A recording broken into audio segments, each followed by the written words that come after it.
The Africa Roundtable, a podcast by the Global Perspectives Initiative. Climate change and environmental degradation are already often a trigger for flight and migration.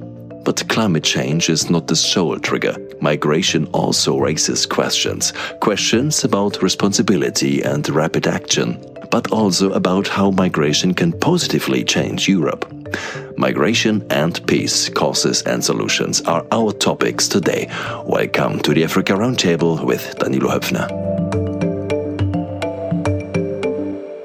We are talking today with Ottilia Maunganidze, Head of Special Projects at the Institute for Security Studies ISS Africa, a champion of international law and human rights.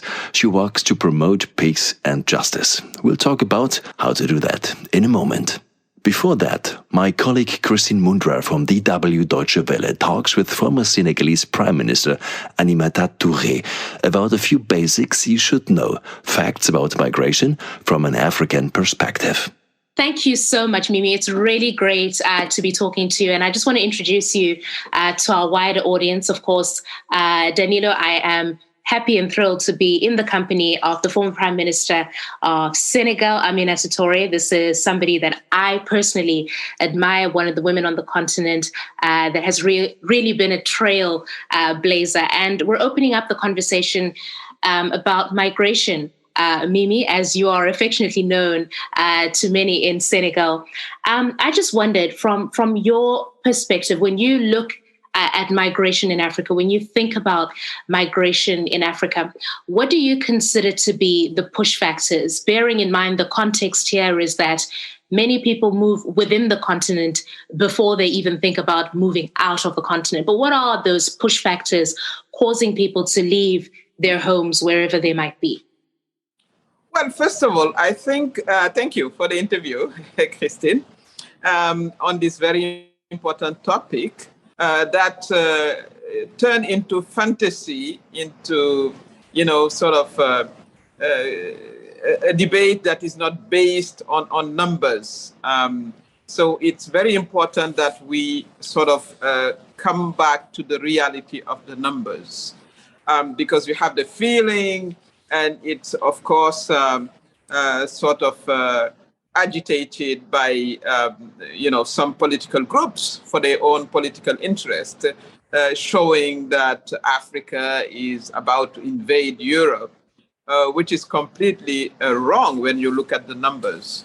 The numbers that are clearly showing that African and West African, they migrate to Africa, most of them. Sub-Sahara Africa people are a small number among the migrant community in Europe. It is very, very clear.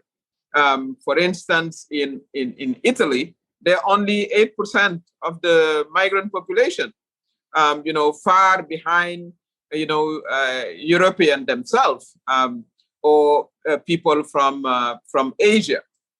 They're only 8% of the migrants. And you have the same numbers they're even fewer in Germany. So maybe because of the color of their skin, but it's very, they stand out in the crowd, but they don't make the crowd. So it's very important that people know that. Most Africans migrate within Africa. 70% of Africans migrate within Africa, moving around from west to east or to the center. So that's what the numbers say. And let's remember that we do have more than about 250 million international migrants. That's what it is. Okay, so among them you have a very tiny, small number made of African. What is being shown on TV is not the reality. So we have to say that loud and clear. It's about 8%, and the rest come from Asia, come within Europe, and from other parts of the world. So let's not sort of fuel the fears of an African invasion of Europe. It is not the case. And that's not what we want. What we want is to retain our own population here in the continent because we see it as an asset. Let me tell you that the median age in Africa is 20. It's 42 in Europe.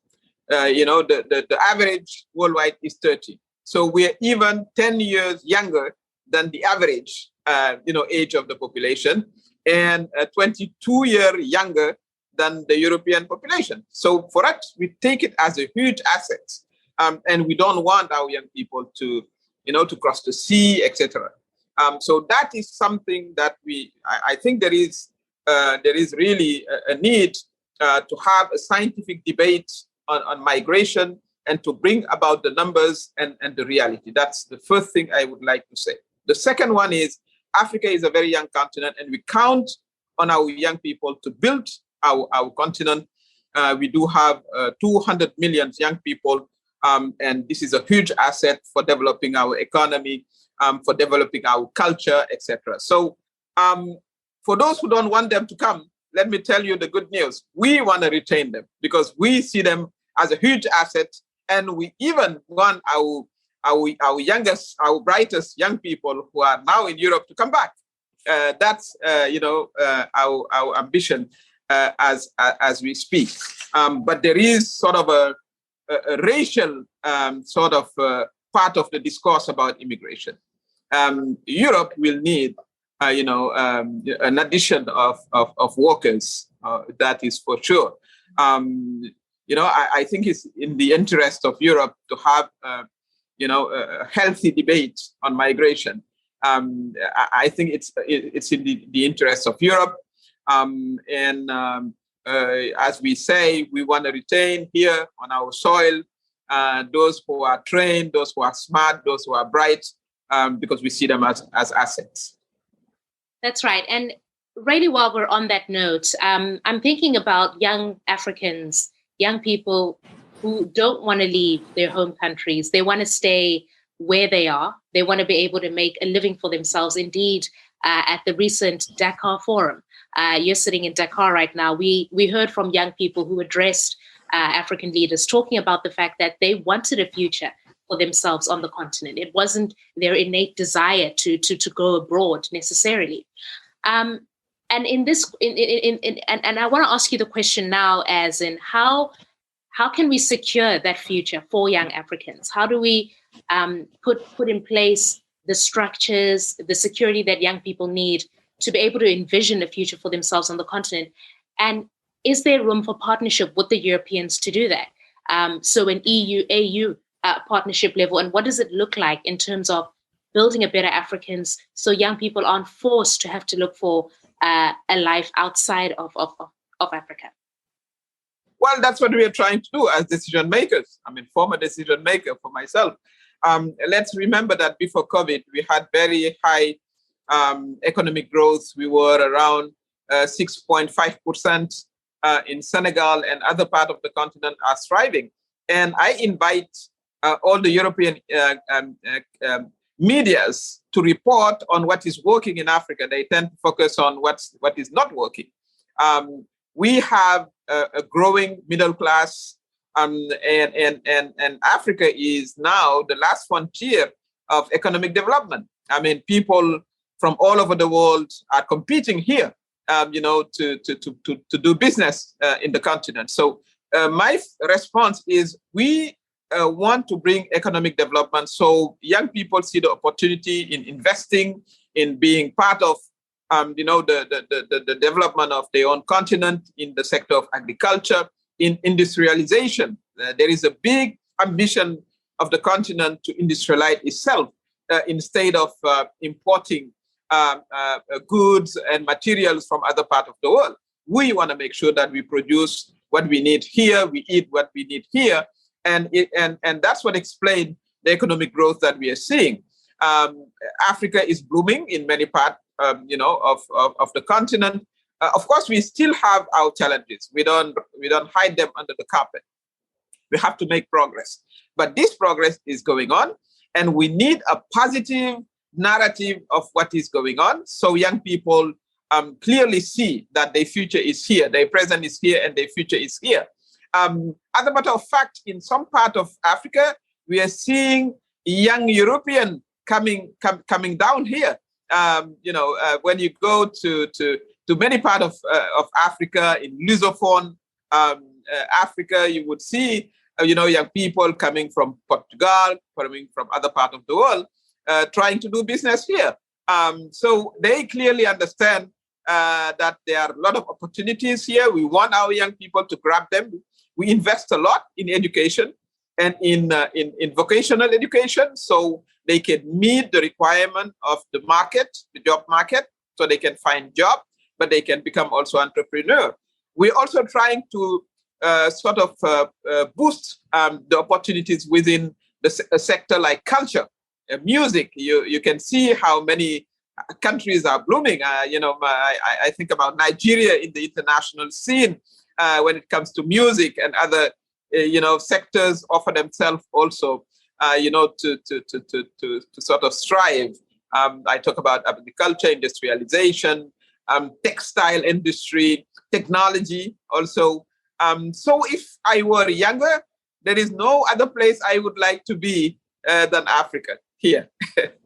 No, absolutely. And, when you talk about that burgeoning music scene, I was having an Outlook conversation. We're looking at what's on the horizon for the continent this year. And the journalist I was talking to was really hoping for our arts and cultures to come back. Those festivals, those music festivals we have in Africa, those cultural fairs, which not only bring us together, but show another side to the continent, another narrative, which is so important because we really have thriving arts and culture. And it's really refreshing to hear somebody from your position acknowledge the arts, because we've often felt, a number of artists on the continent have felt that they're not well appreciated, but to see the sector for the potential that it has from an economic growth perspective is really refreshing to hear.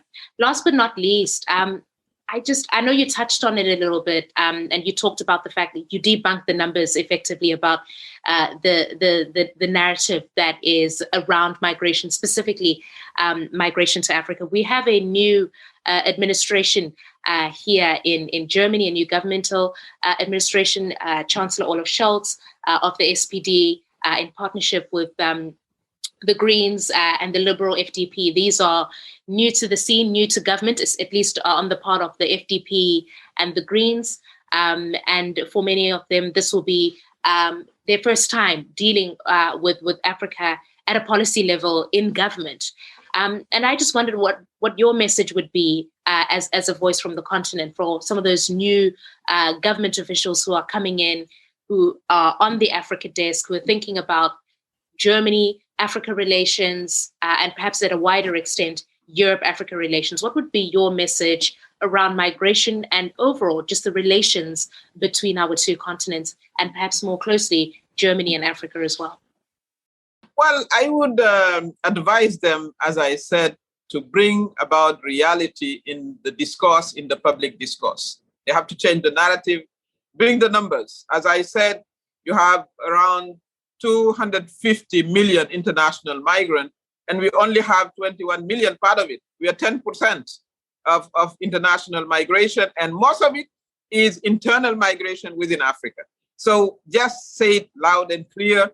We are a tiny portion of your migrant in your own country. That's one. So don't let the extreme right wing, fuel public discourse, tainted, of course, with colored with racism, sort of spoil the mind of people. That's not the reality. Africans are in their continent and they're traveling within their continent. That's one. Second, I think they should explore very actively. Chancellor Merkel came to Africa not long ago.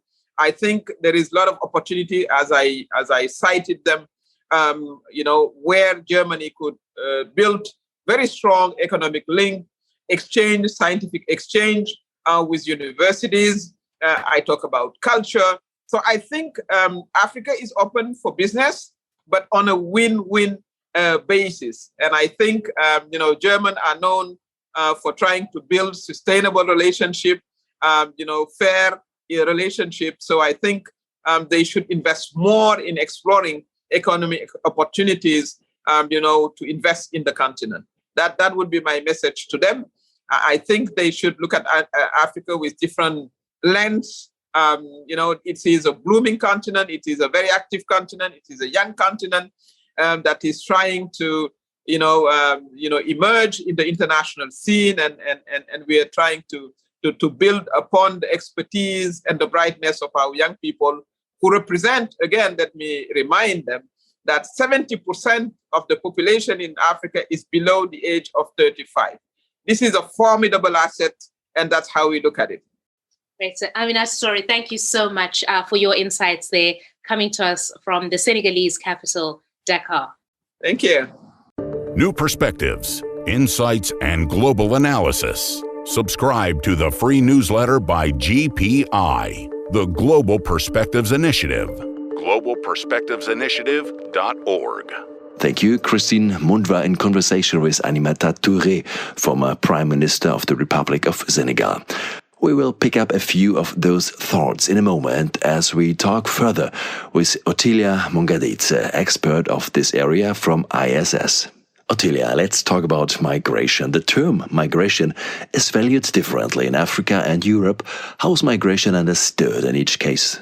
On the African continent, for the most part, migration is viewed through a demographic and a developmental lens. What this means is it's recognized as something that will happen, that people will move, whether to seek better economic opportunities or simply because they want to relocate to a new area. Whereas we see increasingly from Europe's perspective, international migration, so that's migration from outside of the European continent, is increasingly viewed from a migration governance or security point of view.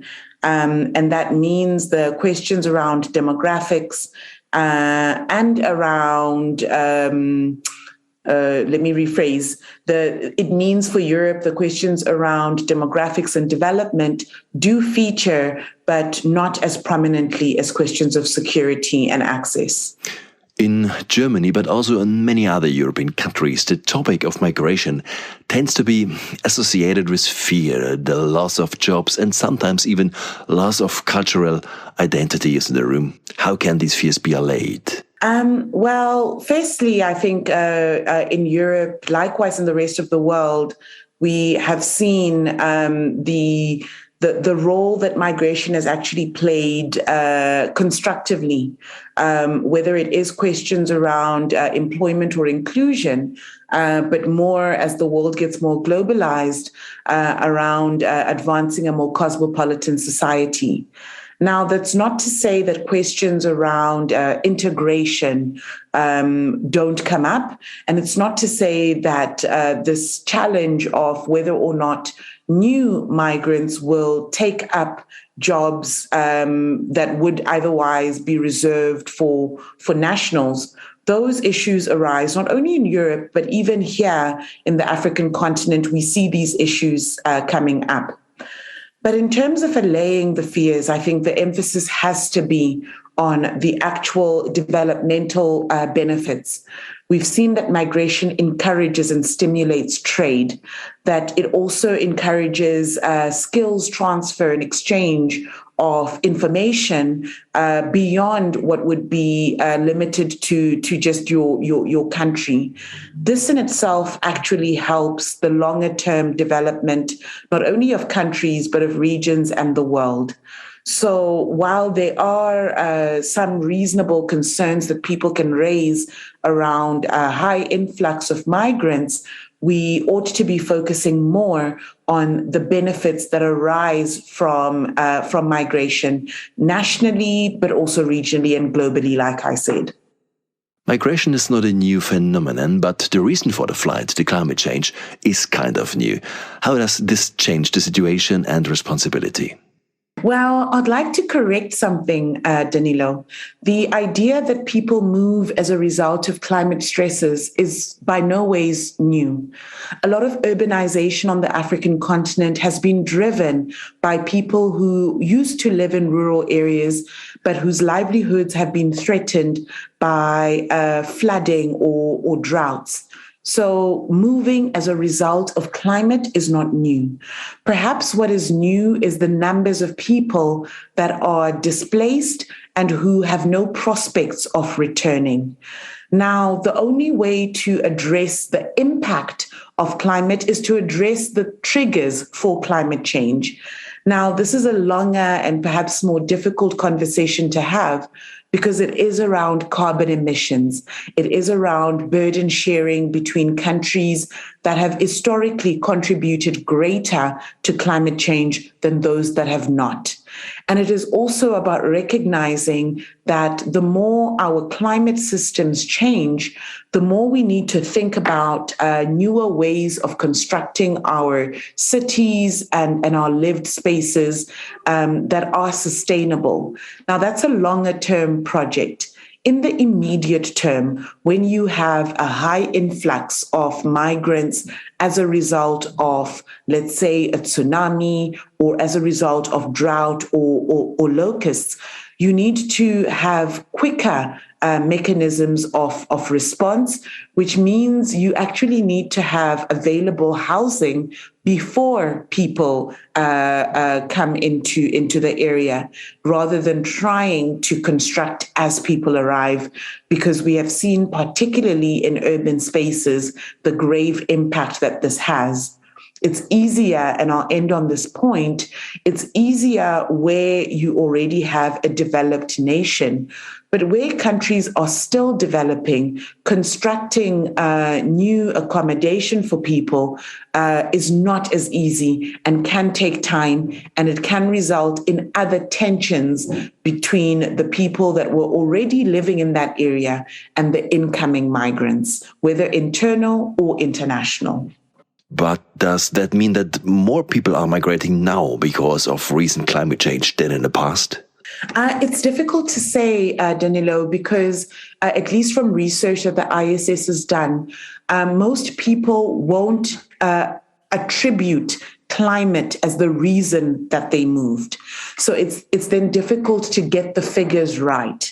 It's often when there has been an extreme weather event.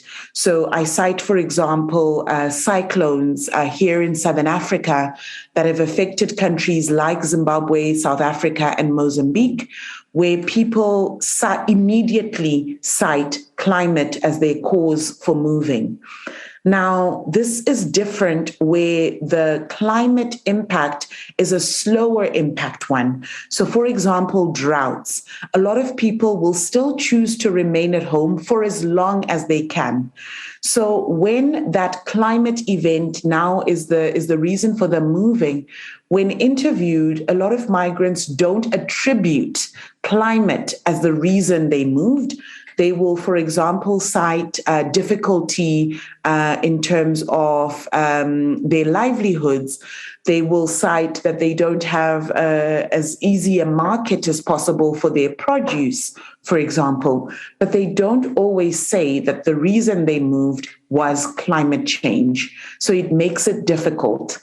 Now, this may be a good time perhaps to introduce some of the work that's being done through a global risk foresight tool that has been developed by Adelphi in Germany, together with the Potsdam Institute for Climate, that is looking to actually map this. So beyond relying on people saying that they moved as a result of climate change, actually looking at climate change, but also looking at weather patterns and the change in weather patterns and their connection to people on the move. And so relying on science rather than qualitative feedback from people as to why they moved. So for now, I cannot say definitively that we have more people moving as a result of climate, but hopefully in the near future, we'll be able to say that with great accuracy. People rarely leave their countries voluntarily. What motivates people to flee dangerously? What needs to happen on the ground in the countries? So there are various reasons that people move.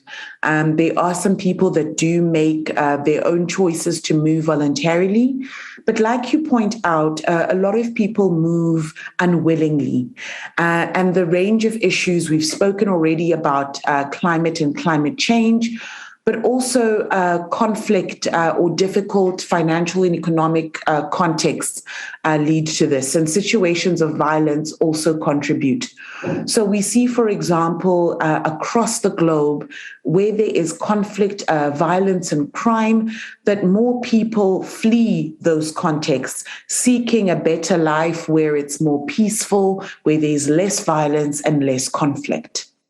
The point is, how can migration be less deadly? What needs to happen so that fewer people lose their lives in the Mediterranean, in the Sahara, and finally at the European borders? So people embark on dangerous and risky journeys because legal channels to migration are either restrictive or constrain their ability to relocate. I can't imagine that there are people who prefer to cross the hot and unrelenting heat of the Sahara or across the Mediterranean if legal channels were easier to access. Now, that means a mindset shift in terms of border management, migration governance that allows for people to be able to move through legal channels so that people opt less to be smuggled across borders and more to cross with valid passports that get entry stamps at legitimate ports of entry. Now, this requires a dual conversation, one that is held internally on the African continent and another that is held again internally in Europe, and then a final conversation between Europe and the African continent around encouraging legal pathways for migration and also enhancing international protections. Without those three conversations, it will be extremely difficult to limit the number of people that are choosing dangerous, sometimes fatal journeys across Africa and into Europe as well. The new German government wants Germany to become an immigration country. To what extent could an immigration law facilitate migration for both sides and solve problems such as the shortage of skilled workers in Germany? Right. So you touch on a point around demographics.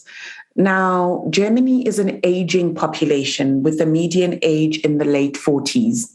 Comparatively, the African continent is a young continent with a continental median age in the mid-20s, with some countries at the moment having a very low median age of 19 or 20 years old. What that means is that there can be a lot in terms of labor that can be gained from the African continent. But to do it right and to ensure that we don't have those challenges that we discussed earlier around suspicion when it comes to migrants, around them taking certain jobs, for example, is you need to have skills transfer. You need to be able to have the right kind of training and exchange between countries, but also between continents. Now, we've already seen that beginning to happen through the Global Skill Partnership that a number of European countries, including Germany, are a part of. Now, what this does is it looks at what are the gaps in the German market. Does Germany need more people in nursing, in farming, in information and communication technology? If the answer is yes, can they be able to get that labor from elsewhere? And can the African continent be able to upskill people in those industries? Now, we've already seen skills transfers and exchanges between Germany and Morocco and Nigeria, for example. Now, the efforts needs to be in better identifying at source the available labor and how it can be upskilled. Now, that is, again, a conversation that has to be a two-way street. It cannot be just for Germany to say, we need labor, without identifying where it would come from and whether those people are upskilled and able to work in the German labor market. So again, and I'll keep repeating this because it is about consultation, it's about communication, and it's about actually getting to addressing what is a challenge for Germany while also lessening the burden on the African continent as well. So it can be, and there's great potential for it to be a win-win. But in order for that to happen, in order for both sides to benefit, you do need to get into the room, identify the needed skills, and how to be able to ensure the right skills transfer, relying on legal labor migration pathways.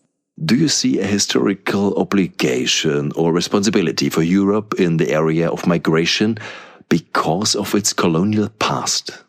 An interesting question, that because, of course, the African continent remains less developed when compared to Europe. And a lot of that has to do with the history of colonialism and in some areas a history of apartheid and extractive industries.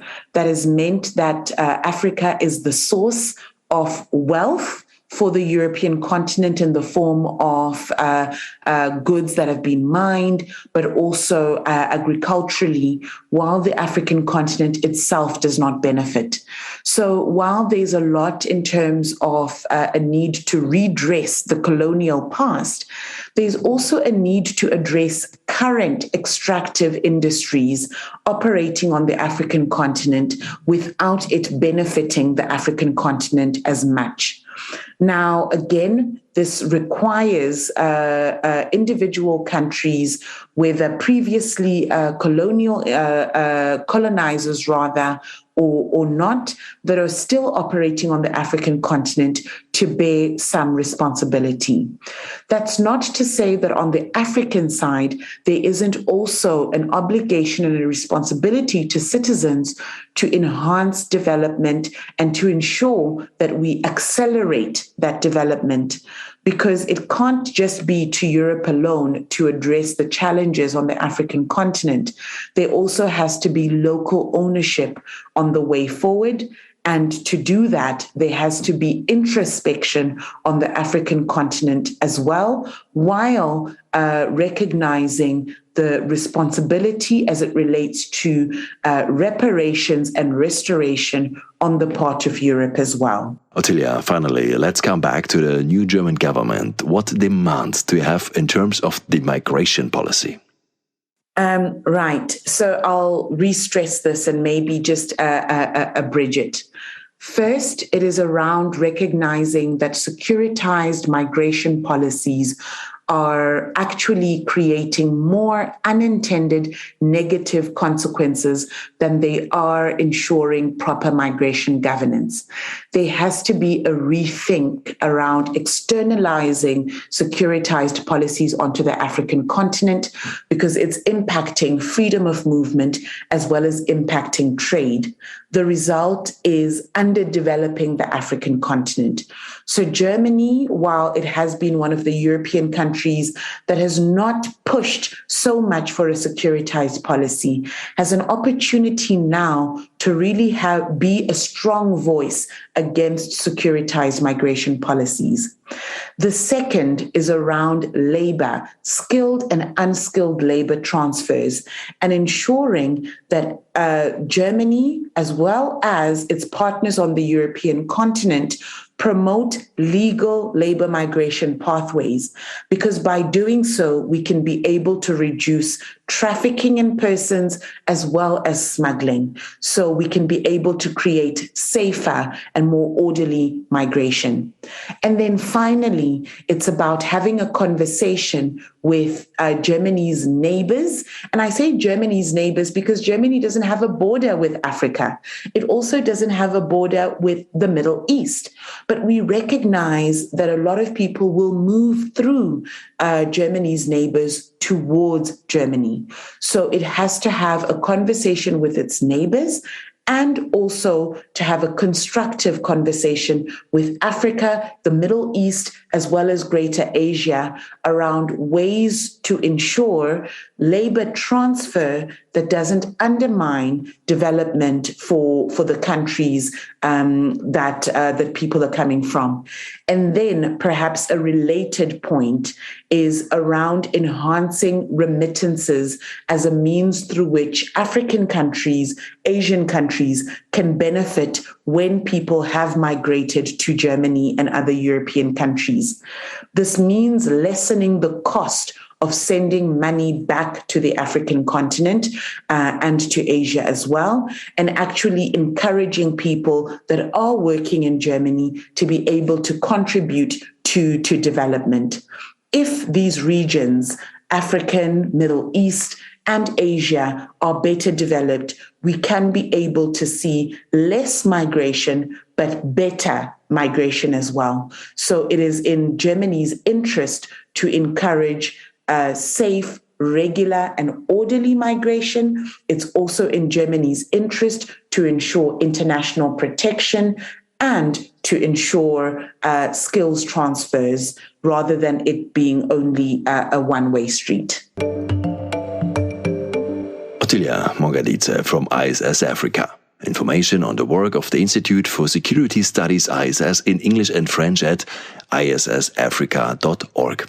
More background information on migration can be found on our website globalperspectives.org, including the policy paper Jobs and Migration, an African Perspective. And for further regarding, we also recommend the recently published migration report of the German federal government, available at bamf.de. More from the Africa Perspective in the next edition of this podcast series. On behalf of the whole GPI team, Danilo Höpfner, thanks for listening. The Africa Roundtable. This podcast is a production of the Global Perspectives Initiative.